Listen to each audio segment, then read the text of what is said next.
Is me fláni warhain, dras mé scoil na maidin na wara ar níir se gom leon dún.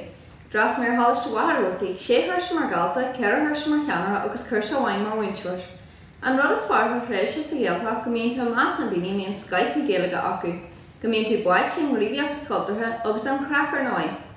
Fic mé GCSE Irish dhéanaí mar gheall gur baby chu th Róm agam haon bheith mar idir scoil an airne le Gaeilge dis.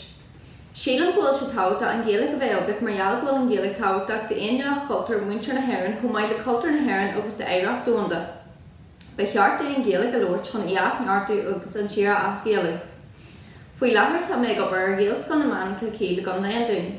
An rud is fearlam fan Gaeilge na bhfuil mé haon mar thuid de phobal í an sáiríocht ar bhéanaíocht an neartú ar gultar thurthan cin agus an Gaeilge ábheohan.